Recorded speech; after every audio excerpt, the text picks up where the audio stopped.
They are not your thoughts as such, but you pick them up from the collective, most of them. You identify with thinking, and the identification with thinking becomes ego, which means simply that you believe in every thought that arises, and you derive your sense of who you are from what your mind is telling you of who you are.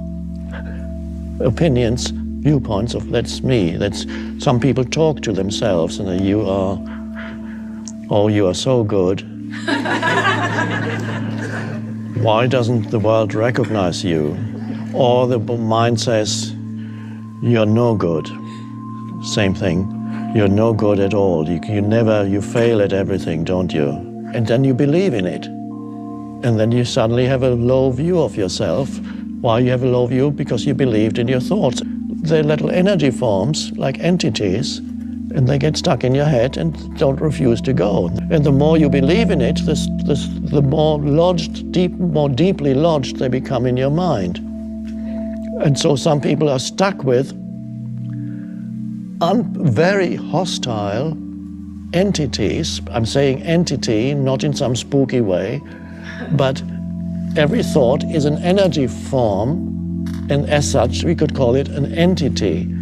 And there are many people in this world who are stuck with hostile, life-denying, continuously critical and attacking entities that they carry in their head, and they believe that is who they are. And they are continuously attacking themselves. And if they are not attacking themselves, they attack others around them. Let me tell you who you are. Of course, what they're really saying is, let me tell you who I am.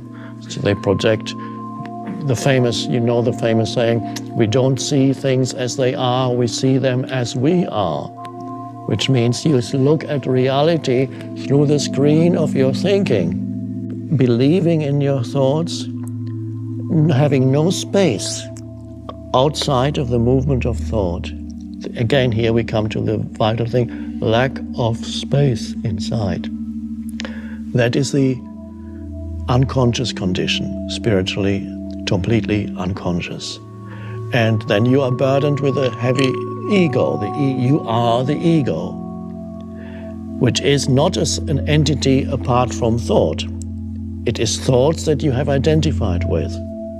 The first moment of freedom comes when you realize that certain thoughts have been going through your head for years, perhaps, and that they are only thoughts, and that you are not the thought, you're the awareness. In my case, I became aware that I had a thought, for example, that started in childhood.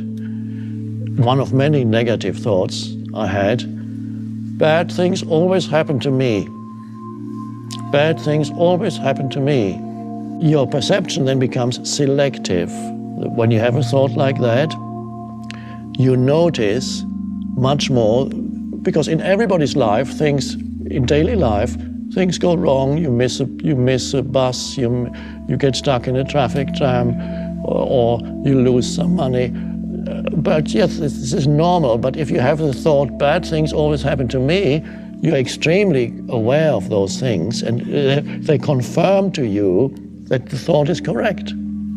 So the reality will confirm to you, and not only that, that thought or any thought of that kind actually attracts bad things, negative things.